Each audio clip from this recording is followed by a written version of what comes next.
Hi,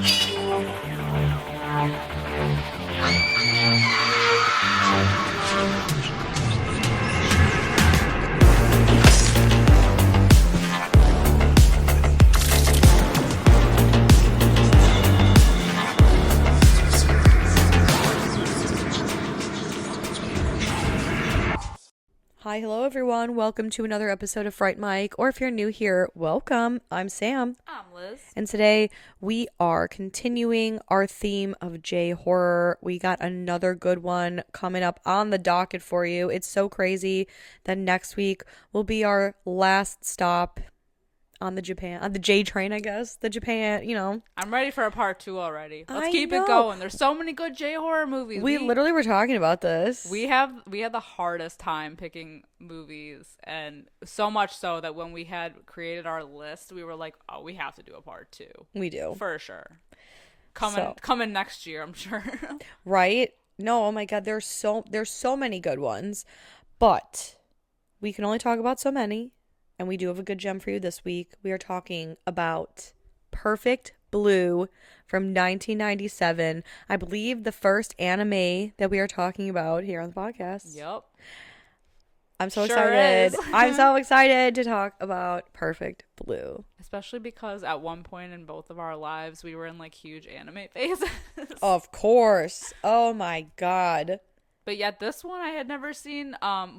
Not before this. Like, I had seen this movie before, but like back in the day when it came out, I didn't see it.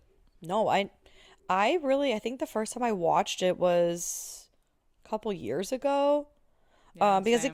it kept popping up. Oh my God. It was on Tubi. It kept popping up on Tubi. I kept seeing the thumbnail for it, and I finally was like, you know what? I gotta watch it. Yeah. I gotta watch it. It was so good. I will say, I think I've seen Perfect Blue about like I think this was like my 4th time watching this, and I think every time I watch it, I got like a little more clarity on it, because the first time you watch it, it's such a mind fuck of a movie that I was like, oh, okay, that was an interesting twist. And the second time I watched it, I was like, oh, I completely misread that the first time. Like, I completely did not get it correct the first time. And so it's a little confusing at first. It is. But we're here to walk you through it. I think this like movie does deserve multiple viewings so that you catch things, because I kind of had a similar experience. I think the first time I watched this movie was like a couple of years ago. It was on The Last Drive-In. On Shout out Shudder. Joe Bob. Yeah, shout out to Joe Bob. And that was like my first time watching it. And he he plays like a bunch of different like, really random things at times. And I was like, I think I've heard of this movie before. And I was looking up a description and I had heard that it was kind of similar to like Black Swan. Or I should say Black Swan was similar to it, since Black Swan came afterwards. But I was like, well, that sounds interesting. Like, I might actually like really dig this. And I did.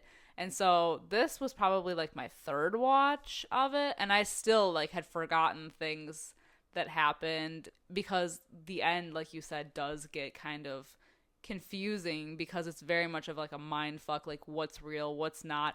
And it seems like it's about to end, and then it keeps going with another mind fuck, and then it keeps going, and it keeps going, and you're like, oh my God, what is going on? It's like, this movie is the more palatable and definitely clearer version of David Lynch's Inland Empire. Yeah. If anyone has seen Inland Empire, because I feel like they're sort of similar in a way, with the whole, we have a pop star / actress in Inland Empire. It's an actress who kind of become consumed by a role, or trying to fit a role, to the point where they really can't distinguish real life from what's happening on set. Mm-hmm. And like Inland Empire is really like, I feel like they kind of like share a sliver of like a, the same of a plot. storyline. Yeah, this a But there's sliver just of like more storyline. added weird elements to Inland Empire that makes that so much different. But it Yes. is still kind of like the same base. Right, right. It's like this whole getting lost in the role, like what is reality and what isn't, to the point where like I love both. Like I know this isn't about Inland Empire, but just the similarities. I love that in both this and Inland Empire, they'll be, you think they're like living their life, and then suddenly something's happening where they're on set, and you're like, was what I just watched Real or real? not. And I love that even as the viewer, you're just as confused as the protagonist. You're kind of Yeah. like watching it from their point of view. I think that's such a unique experience anyway in any kind of movie. Because, like so many movies, it's like we know what's happening, but the character doesn't know. Mm-hmm. So, like, we're just kind of like waiting for them to discover that. Yeah. Whereas, like, we are, like, in this kind of movie, we're along for the ride with them. Like, we don't know what's real and what's not because what we're being shown might not be what, like, reality actually is because Right. they are losing grip on reality. So, we're losing it with them. It's like a limited omniscient type of viewing for a movie, right? Because we Yeah. don't know anything outside of our narrator. Exactly. And we have the untrustworthy, the unreliable narrator. Yes. It's so good. I love when you can see stuff that you learned in English class. I know. You can utilize it in real life. It really works. Ugh, I such know. good writing. It's so good. Yeah, this is like a little Inland Empire. Well, and I know this came first, but I'm just saying, like, it feels like a little like Inland Empire. Definitely, you can see the influence that Black Swan, or that this had on Black Swan. Yeah, for sure. Yeah, it's so fucking good, It's so good. and the music is so catchy. Mhm. You It know. really is. Mm-hmm. Oh, also, I guess we should go into the scores right before we get The into scores it. are high, man. Yeah. The scores are high on As my they end. should. This might be one of the highest movies we've done score-wise. Ooh. What you got over there? I got an 8 out of 10 on IMDb. 8.0? 8.0 out of 10. Oh, shoot. I got an 89% on Rotten Tomatoes. Okay. Yeah, so 2 points below where House was sitting, but it doesn't make it less of a film. Oh yeah. So good. I'm so excited to talk about this. Yeah, it's been a time coming. Yeah. Yeah. And we always, because we're big, like, physical media collectors.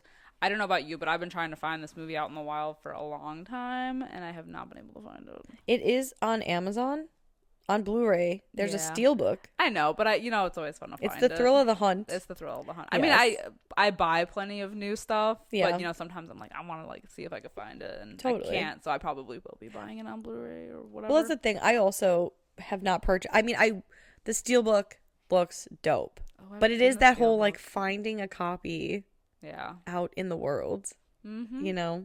But At a discount.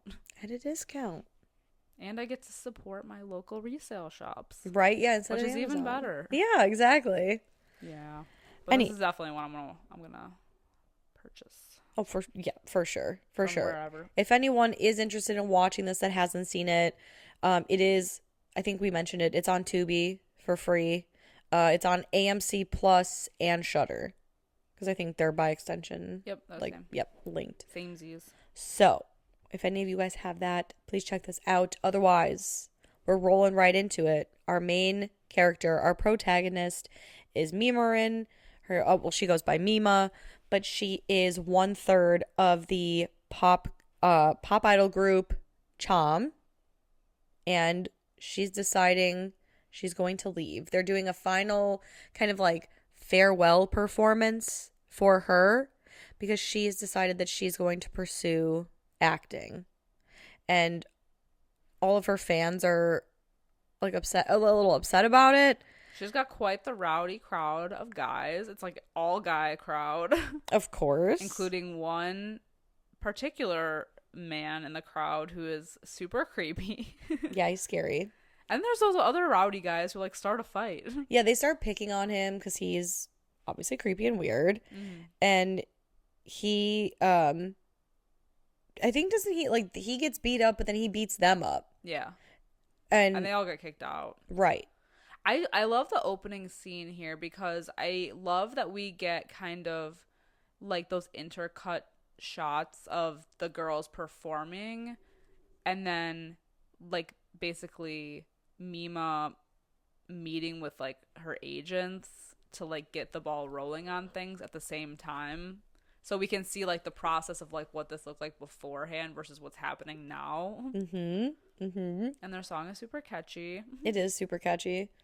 And we kind of see Mima going about her day too. Like that's kind of the splice. So she's at the market and she's grabbing milk and she's grabbing fish food. And I'm only saying this because this comes into play later.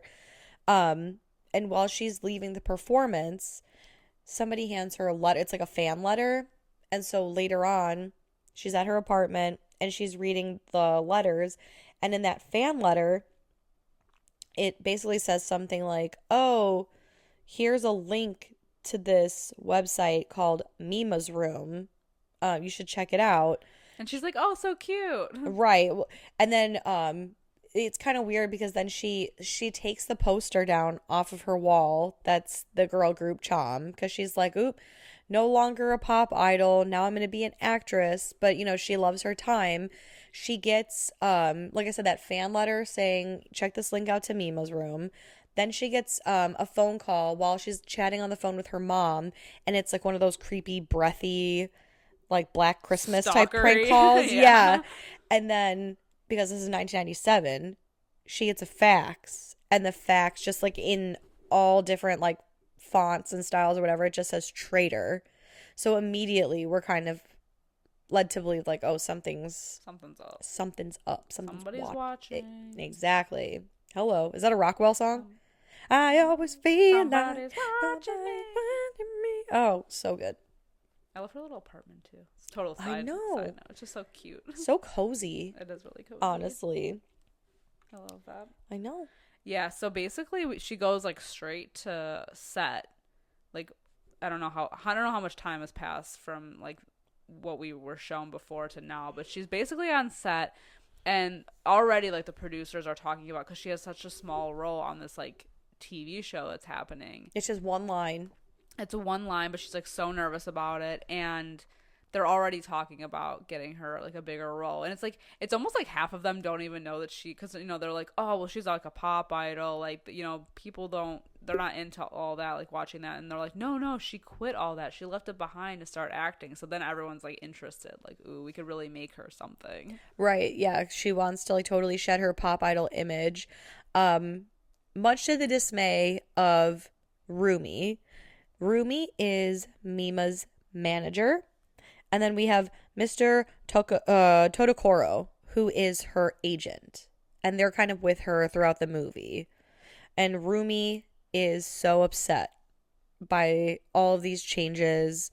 She wants her to be a pop idol. She doesn't want like her image tarnished and all of that stuff. And it seems like it's mostly just coming out of a place of concern, like, Hollywood's going to eat you alive. Exactly. You're better off like with your fans, like the people who already love you as a pop idol. Especially because she's coming from like a manager standpoint. Right. Yeah. But according to her, the pop idols don't make the money. Mm-hmm. So whatever. But yeah, she is, like I said, she's getting ready to read her one line, which is, I believe it's "Who Are You?" from like this show called Double Bind, which she's cast on. And there's a fan letter, or I should say there's like a bunch of mail. And so Mr. Todokoro is giving it to the main character, Ari, I think her name is. And he's like, oh, not that one. That letter's not for you. But right before Mima gives her line, the letter explodes. And it seriously hurts Todokoro. Yeah. And everybody brushes this like incident off. Yeah, it was like a letter bomb. Yeah. What the fuck? That's crazy. Yeah. And then I think like right around, like I should say like right after this incident, again, I feel like the passage of time. Yeah. I don't know if it's really like days. On it. Right. Because it kind of moves quick toward the end, but like we don't know how much time has passed in between these days, because we just see her like going to set, and like slowly her role becomes bigger. Right. So it's hard to like really tell. And right after the letter bomb, I think it's like later that night or the next night, Rumi is at Mima's place because Mima is curious about this Mima's room link, but this is 1997, so technology isn't like what it was. And so Rumi basically helps set up this like Netscape web browser, and it's so Netscape funny. Navigator. Yes. The OG Google. It's so funny. And she's like trying to teach Mima how to use it, and Mima's like, "Yeah, I don't know." So it's funny because like later when she does use it by herself, she's super excited. It's like it's so funny because it's stuff that we take for granted. Oh yeah, she's like first discovering the World Wide Web. And I was born in 1990, so I remember this time, but it's just like But you forgot what it was like for I the forgot first what it was time. like. Yeah.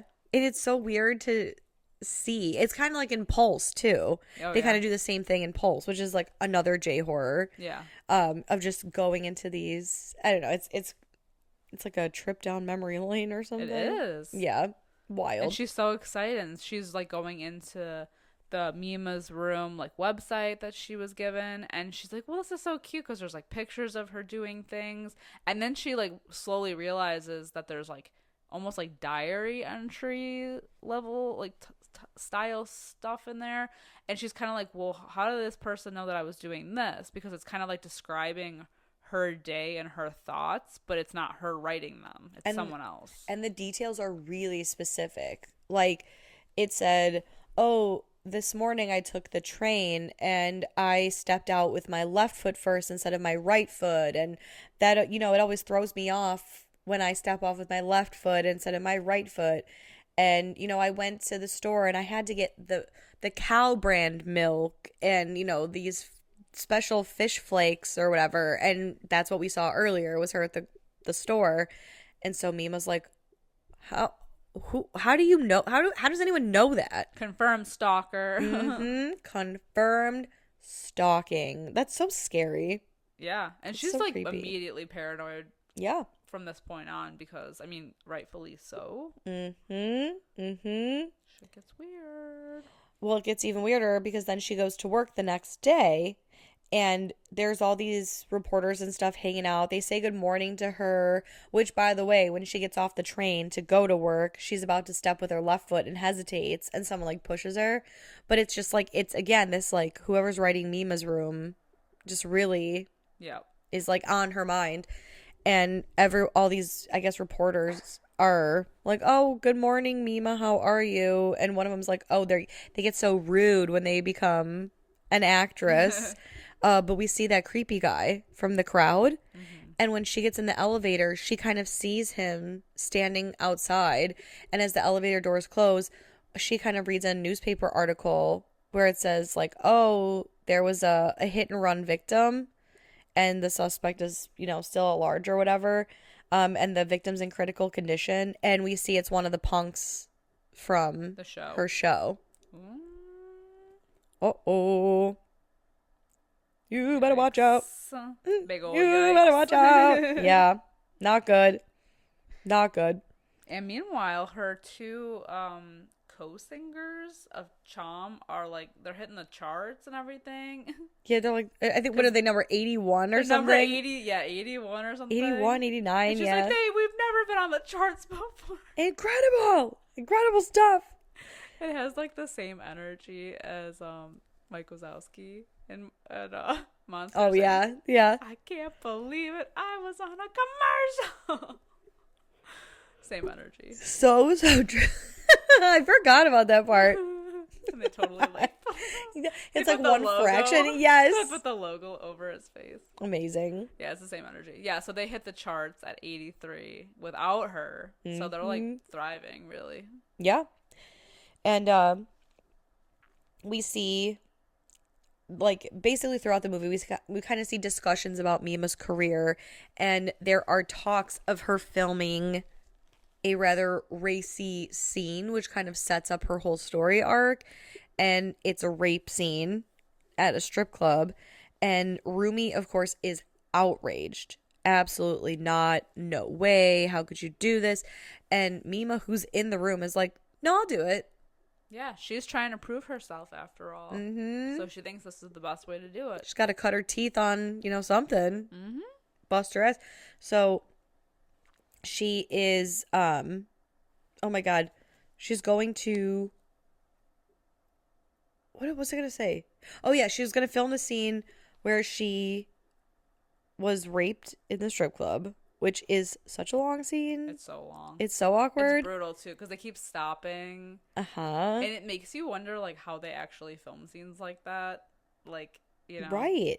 now. Well, especially because like the guy who's supposed to be, raping her, when they they're like, pause or cut, everybody freeze. We're gonna move the cameras, and even like that, the male actor's like, I'm so sorry. Yeah. She's like, oh, you're doing your job.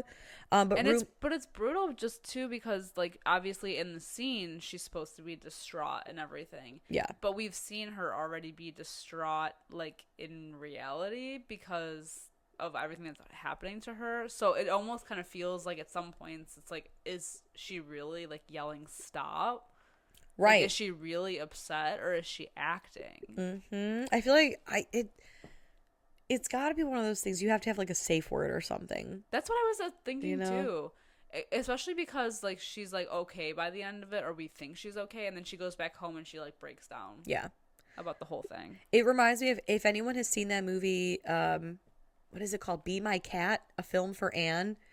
It's a Romanian filmmaker, and it's a really weird, creepy, like I don't know, disturbing like kind of movie. It's just like it feels just so awkward at points.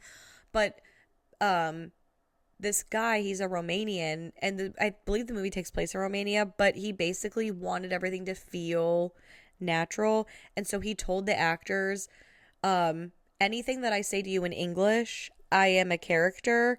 Anything I say to you in Romanian, then we're out of character. But there are, I think, some scenes where he does speak Romanian, which is like I think part of the script. But either way, like you have to have some sort of Yeah. like A boundary. Yeah, a boundary. Yeah, for sure. But yeah, Rumi gets so upset by the whole thing that she leaves. She leaves the set. She doesn't come back. She's super upset. And then that night later, she goes home, Mima does, and she sees that all of her fish are dead, which is so upsetting. And like you said, it prompts her to kind of like curl up on her bed, and she cries, and she just says kind of like to no one in particular that like, oh, of course I didn't want to do this scene, but like I'm trying to prove myself. Yeah. Right. And she also logs back into like the Mima's room like chat thing, and there's more diary entries that have been created, and some of them say basically like the producers are making me do all these things I don't want to do, and I miss being a pop idol, and all like just talking shit about everybody. And she's like, what the fuck? This is not true. Like this is not me. And all of a sudden the hallucinations begin. Mima, she is starting to see this like hallucination Version of her of old self. yes, and they refer to it as the real Mima. And the real Mima tells Mima that she's like, oh yeah, no, like everyone loves me. I'm the real Mima. I'm the pop idol. You're filthy. You're a filthy, disgusting, like just laying into her. And she's like, your reputation is tarnished. And we see this real Mima, like hallucination all throughout the film. Yeah. Because I think it's just Mima grappling with like, Yeah. oh, I left this career to pursue acting. And she's so unsure of herself there, where she was so like beloved Yeah, exactly. as a pop idol, but that's just like not where she wants to be anymore. So Yeah. but all these like violent things start happening around her. So one of the producers gets like brutally killed in like the parking garage elevator. It's such a great scene though, because he's like walking around and he hears the chom, like the hit that they had right before she quit the band, like playing in the parking garage. So he's like kind of stalked, and then he gets murdered in the elevator, and it like opens and his like eyes have been gouged out, and he's like bleeding and just like slumps forward. Nasty. It's brutal. And to make things worse, there's a photo shoot quite soon after this happens, and they're like, oh, I heard that photographer is known for taking like nude photos. He's a skeezy photographer. Risque. And we see a lot of nude Mima. Lots of pubes, Lots. lots of boobs, lots of sheets. But this is even one of those things where the first time I watched it, I was like, is this actually happening? Is this for real? Or is this like her delusion? Right. Well, I think from everything from this point on, it's kind of like what's real and what's her delusion. Because there's so many scenes, especially like toward the end, when it's like we're on a set and then we're in real life and then we're on a set and then we're in real life and you're like, oh my god, Right, right. what is happening? Especially because we see a lot of the photo, like we see Mima naked and we see the photographer like, yes, yes, yes, no, no, kind of thing. Yeah.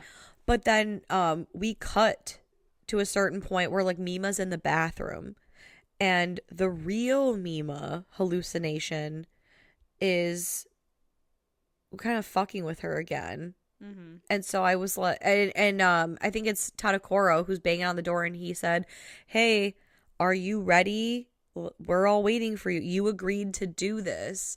So I don't know. Like, I think the photos must be real. Yeah, but we also get that shot too of her like that crazy fan. And his delusions. Like he's just like sitting there in front of a computer, and we, obviously now we know he's the one that's been, or he might have been like one of the ones that involved in making the Mima's room chat thing because he's like obsessed with her, like a crazed fan, and in his delusion, he's talking to the real Mima, and he's basically like, I'm gonna find the imposter and get rid of her. Yeah. It's so like now creepy. We know that she's in danger. Mm-hmm. And in the credits of the movie, his name is Mamoru. Mamoru? Yeah. Mamoru? Oh yeah, because they call him like Mr. Mamoru. Yeah. Oh yeah. At the end. But he goes by Me-Mania because I think that's some sort of like fan site that he must run or something. But that makes sense. I didn't even put that together. Yeah, he's a real creep. Yeah. It's just so fucking creepy. But so I love this because this is now where we're starting to blur the lines a little bit. Rumi visits Mima and they kind of like sit down to have tea, and Mima's like, "Oh, I haven't seen you in a while," and Rumi's like, "Oh, I feel like you've been paying a lot of attention to this Mima's room situation. I think you should probably stay off the website."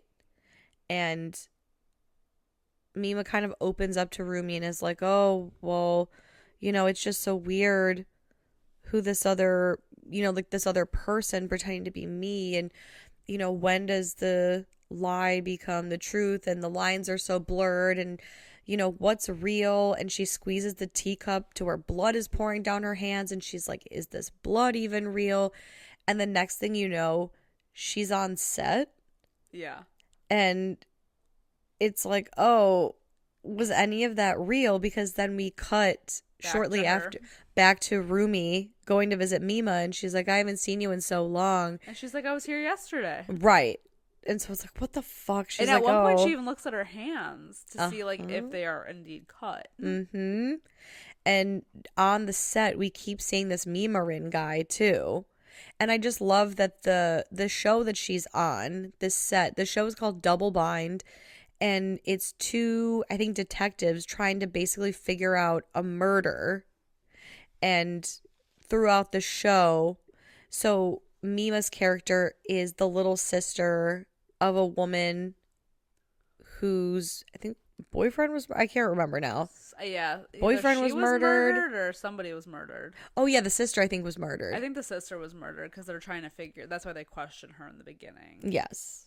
And like so we learn kind of throughout the show that Mima's character is diagnosed with DID. And so when Mima's character in the show is this other persona killing these people, the real, person doesn't know that. So to them, it's like a totally different thing. And just, but even as they're explaining that, they make it seem like it's part of the reality. Exactly. And so you're like, so is this, are we like just, we're diagnosing her? So then, like, because they have the other actress on as like the doctor diagnosing her, Hmm. like, wait, so she's actually the doctor. She's not another actress. So she's like dreaming the whole thing, and then they cut, and we're like, God damn it!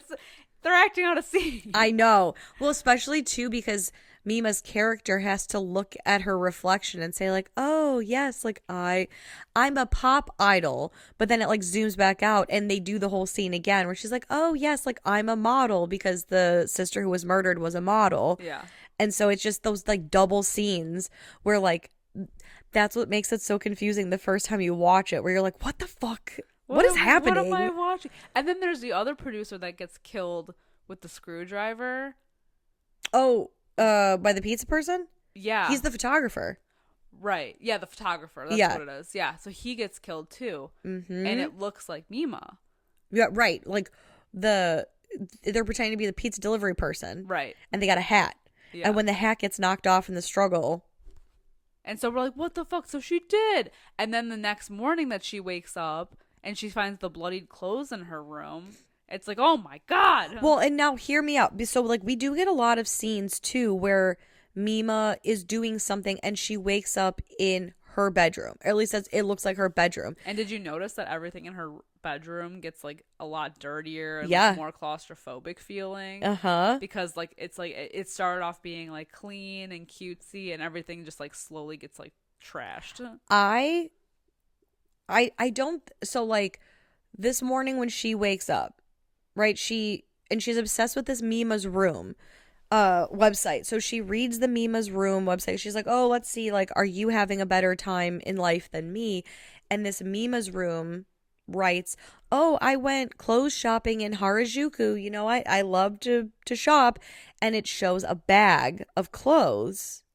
Or like at least we see one on the screen, right? Yeah. And so Mima, she has this, I don't know if, I think she has like a vision of the photographer getting murdered, something. Either it's the way they like splice the scenes or whatever, but either way, I think we're meant to believe that like, oh, she did dreamt it or yeah, something. She did, but it's also a matter of like she's already losing her grip on reality, but also is somebody else manipulating her life? Exactly. So when she goes to her closet after this dream, she sees the same bag that she supposedly bought in Harajuku, despite never having gone to Harajuku, and it's in her closet and it's full of bloody clothes. And she says, "Holy shit." Now, in this scene, and I'm probably wrong, I don't know, but based on what we know about the ending and having that like duplicate room, I was like, did she wake up in the real, quote unquote, the real Mima's room? And that's why the bag from Harajuku was in the closet? Or I guess Rumi may have a key. Yeah. I don't know. I think it was like I think she was losing it, but also someone was manipulating her. I think it was both things. Right. Oh, I guess I never thought of that possibility of that, like, the clothes were never really there. Maybe. Yeah. But I guess how would she have seen the photo? Like, How would she know? right. It was because it must have been like a memory for her if it was spliced in there. I don't know. That's the thing. I don't fucking know. And There I've are seen this still movie at things- least 3 I times. know. That's what I'm saying. Every time I watch this movie, I feel like I connect a little more. Like, now, obviously, like, I know the story, but Yeah. it's just these little details where I'm like, I don't know about that. Well, because you can't trust what like we said, she's an unreliable narrator, so we really don't know. I feel like I need a timeline here. Like I know. I feel like I am the Charlie Of meme course. with the cork board and the strings everywhere. The Pepe Silva fucking. Oh my god! Yeah. Because there's so many elements that I don't know, even after I've Mhm. seen this so many times. I know, man. It's crazy. Yeah, it's like it's so crazy. So after she finds the bloody clothes, we cut to double bind. They have finally finished filming everything. Filming wraps. They're so excited. Mima is just like she looks like she got shot out of a cannon at this point. Yeah, she's looking rough. She has no idea what the fuck's going on. And she's like, yeah, I mean everything's over. I believe it's Rumi and Todokoro are standing there and Rumi basically tells Mima, "Why don't you go change? We'll meet you at the car." I think Todokoro takes off. Yeah. which is interesting. Because of something that happens later. Exactly. And doesn't he tell Rumi like, oh, I'll be back? I think he says like, I'll meet you at the office or Okay, something. okay, yeah. And so she's like, okay, whatever. Well, Mima ends up running into this Memarin, or no, Memania. Yeah, the crazy fan. Mm-hmm. And so again, we're kind of seeing reality and the TV show kind of bleed into each other, because much like she was raped on that set, when it was supposed to be like the strip club, then this Me-Mania guy basically takes her there and tries to do the exact same thing to her, only for real, and like rape her, which is just it's so gross, because he's like, oh, you're not the real Memerin, like the You're real the meme has been imposter. the real meme has been talking to me, blah blah blah.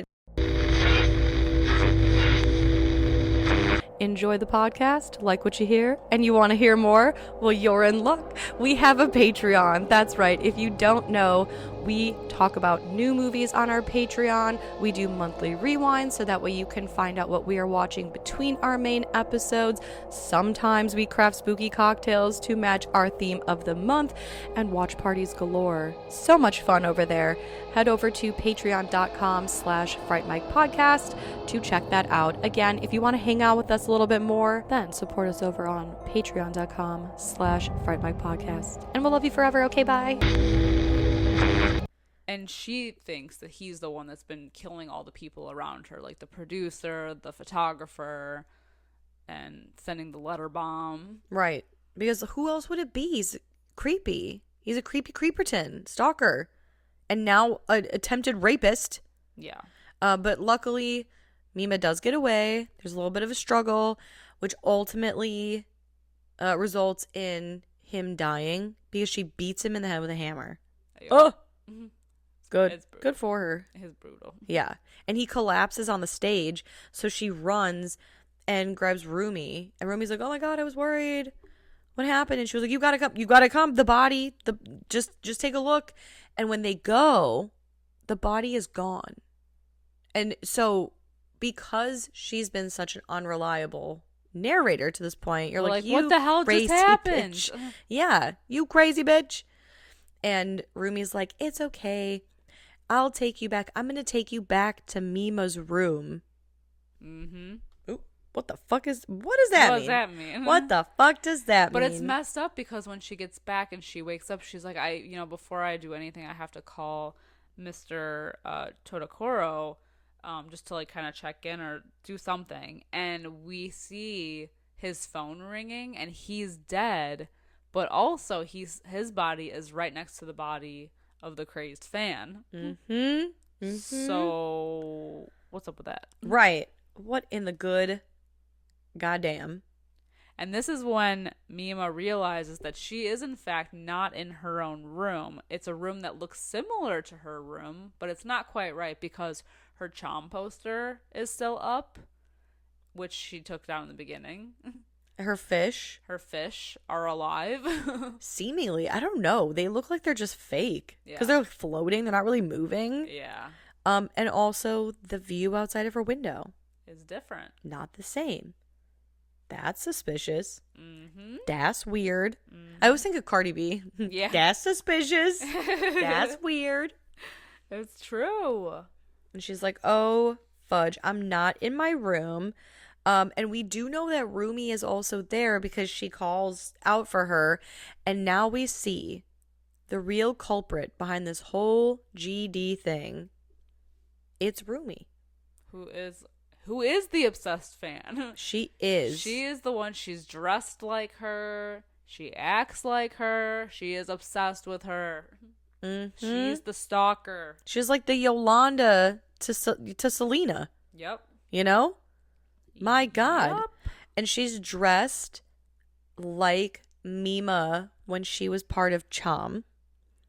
And it's real weird because we can see the reflection of Rumi is Rumi. But what's speaking is the quote unquote real Mima hallucination. That's been haunting her this whole movie. And it's so cool to see this whole scene play out because Mima's like, Rumi, you're scaring me. Is this a joke? This is so fucking weird. And Rumi kind of is like, Rumi. Oh, no, she had to go home and snaps back into this, I guess, delusion and stabs Mima, but she ends up getting away. And I love the chase scene because really we're seeing Mima being chased by the hallucination, the quote unquote real Mima. But that, so you're kind of thinking like, okay, is this even real? They're running across rooftops. Yeah, because Rumi is basically like floating Yes. behind her. She's able to catch up to her at every turn. However, I love, because that's what you're thinking, right? You're like, Oh, wow, yeah. this is like so graceful. But then we get a shot where we see Mima running and we see what looks to be the hallucination of Mima floating, kind of like hopping, just like so delicate. But in the reflection of the windows, we see like a fat, sweaty, tired Rumi just like, like fucking booking her. it. Yes, through the streets. The streets of Tokyo. Yeah. And it's not until she breaks that window that Rumi accidentally like impales herself on the glass, and it's just like it's like a crazy scene because she's like slowly and then like pops back up and it's like it's so bad. and like kind of walks into the road and collapses, and there's a truck like coming at her. So Mima does what she thinks is the right thing to do and like saves her, and it's just fucking wild. I know. And so the truck driver, who almost hit both of them, really, calls for an ambulance. And then again, it kind of, Like flashes forward. yeah, we get like a glimpse of like a beautiful blue sky. We're not really sure how long it's been. I assume it's been some time because they allude to Mima now being like an established actress. And we see her talking to a doctor about Rumi. And he says, she does kind of assume Rumi, the Rumi persona, every now and again, but For the most part, she's just impersonating her. Right. And she's like, I'll never talk to Rumi really again, but I have to say, I have to give credit where credit is due. She like, I wouldn't be here if it weren't for her, really. Here today. Ooh, I was, That's what? Fucked up. I was going to relate it to something very topical. I won't. That's I won't. fucked up. That's, yeah, no, it's crazy. And so, like, as Mima is leaving, we see two nurses gossiping, like, oh my God, that girl looks just like Mimarin. But why would Mimarin be here in this, like, mental hospital? It must just be a lookalike. Ooh. And then Mima gets in her car and looks in her rearview mirror and she's like, nope, it's me, bitches. But it doesn't explain what the hell is going on with the crazy fan. Well, I think basically, Like, who was doing the killings? Why was he dead with Mr. Todakoro? because Rumi's the killer. Right. Rumi killed them both. But what was up with the crazy fan? Was she just staging him? No, I think basically she needed a fall guy. And he's... So they worked together. Yeah. Because that's what I assumed, 'Cause but I wasn't sure. Yeah, like I think she probably found him being a crazy, obsessed fan. And she was like, So hey. she was the illusion for him. Yeah. Kind of like. Yeah. Yeah. Yeah, because when you're... Like, look at Catfish, right? You're talking to someone on the internet and you don't know who the fuck you're talking to, but you basically make up a whole person to go with the personality who's talking to you. Right. And when you are delusional and crazy and obsessed like this fan was, what was his name? Momoru? Yeah. You're probably going to believe... I like I said, the Catfish, the episode where the guy legitimately thought he was talking to Katy Perry. And then he met the girl, who was cute, by the way. And she was like, nope, was me, was not Katy Perry. He's like, I knew it. I don't believe you. And she's like, no, it literally, I can tell you X, Y, and Z. We talked about this. And he's like, Katy Perry's testing me. This, you almost got me, but it's a test. It's that level of delusion. Oh, yeah. So, and it's wild. Right. And if Rumi can get him to To kill believe. me. Yeah, to believe that she's the real Mima, and he can kill Mimarin. Yeah. Her hands are clean, Oh yeah. and then she can pin the other murders on him Yeah. and say like, "Well, he was a crazy fan. He was just obsessed. He wanted her to be an idol so bad. Yeah. He didn't was want her willing acting. to do anything Right? He was willing to to get do her anything. back to where she needed to be. Exactly. In his eyes. Now she'll be perfect. She'll be an idol forever. Ugh. Yeah, so creepy. It's a wild. I It's know. a wild time. It has like 10 different endings. Just when you think you figured it out, they like flip it on you again, and then they flip it on you again, and you're like, oh my god. Mm-hmm. I don't know what's happening. One especially, I don't know. I guess you kind of like don't expect this level of complexity from a story that's animated, right? which is such BS because there are such great animated films. Oh, agreed. But it's just so good. Yeah, I think you don't expect it. I think also too because I had seen so many other like iterations of this kind of story. The first time I saw this, I wasn't expecting this level. Yeah. Because I feel like even Black Swan doesn't get this deep. In a way it does, and I love Black Swan, but I think that because she, we see her kind of like descent into like what's real, what's not. I don't know. To me, it doesn't feel as like deep as this, just because like I felt like we were getting turned on our heads so much with this movie. Right. Whereas that was kind of like a slow decline into madness and obsession and everything. True. I mean, there are still parts that you're like, well, what really happened? Well, especially like the love scene between Mila Kunis. Yeah. Yeah, anything to do with her and Mila Kunis, because like none of it really, right, like happened. You would think that they were so close, and really by the end of the movie when she's like, oh, I just want to say you were fucking great up there, you get the vibe like, oh, they really don't know each other at all, right? Yeah. Despite what the movie would make you think. Mm-hmm. Because it's all I just felt like I was going crazy watching this movie. But in the best way. In the best way. Yeah. Yeah, oh my god. And let me tell you, the first time I ever saw this, I didn't even realize that it was Mima at the end.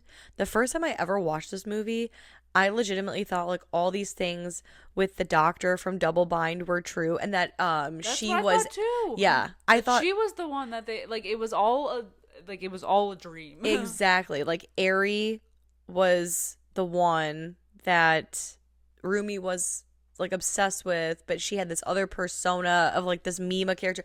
I was like, oh, this was a good movie. And like I said, I was so embarrassed the second time I watched this and realized what was actually happening, and I was like, wow, I definitely missed all of that the first time. I think it takes a few watches. I hope so. At least two, because I feel like even this time around, I was like, oh yeah. I hope a lot of people feel this way, that it's not just us, because I was Maybe. like, I might be dumb. I don't know. I'm telling you, the second time I ever watched this, I was like, I feel like a fucking idiot. Well, especially too because the first time I watched this was on the last drive-in, and they stopped the movie. Yeah. And like that's hard. Discuss things about it. So it's kind of like I felt like I should have known more the second time going in, because they do explain things and then they go like behind the scenes with stuff. So like I don't know. I was still kind of like, oh my god, the second time around. Of course, because like no matter what, if they're explaining something to you but they're stopping the movie, it's so hard to get back in, to really to get like a good feel for it, a good vibe. Yeah, but there's some times where it's like really great. Mm-hmm. Oh yeah, like they recently did the autopsy of Jane Doe, and they brought in like the writers and one of the producers, and they were giving like all of the backstory on how they even came up with the story and how they were going from different morgues. It was just like so interesting. See, to me that makes sense though. A movie like this, oh yeah, where you really need to be concentrate, in it. Yeah, that'd be like taking any David Lynch movie and picking it apart and be like, yeah, we're gonna cut right here and we're gonna have a whole in-depth conversation about whatever. It's like, oh no, I just need to keep on that train. Yeah. If you make too many stops, I lose the plot. Mm-hmm. Yeah, more than I guess you already do. Always. Yeah. Still to this day. Yeah. All right. So what are you gonna rate Perfect Blue? Perfect Blue is a perfect 10 for me, so I'm 10 giving it out of 5 out 10. of 5. Yeah, 10 out of 10. 5 5 out out of of 5. 5. How about you? I'm also going to give it a 5 out of 5. So good. J horror is just so fucking It's slapping, elite. man. Yes. We had some high scores this month It's so a good far. month. Yeah. This is a great They idea. don't miss. I know. They I don't know. miss. Make sure you guys tune in next week. I cannot stress this enough. How sad I am that we're wrapping up this month. I know. We The got good end of things. J-horror. We got good things coming though. I'm really excited. We do. But I know. some months are just like Yes. the bread and butter, Mm-hmm. Anyway, these are just our opinions on Perfect Blue. Let us know what you think of this gem of a movie. Do you guys like anime even? Let's chat about that. Drop your favorite animes. Exactly. Just because you're not into it like you used to doesn't mean you still aren't into it. I'm Oh, always yeah. down to try new shit and Hit us watch up new in our shit and read new Discord. shit. Yes, talk to us over there. And if you guys find yourself with a spare moment and you're feeling kind, anywhere that you can leave a 5-star review or a nice little comment for our show, it really helps boost our ratings, get our name out there to more Fright fans like yourself. And until next time, I'm Sam. I'm Liz. Rest in peace.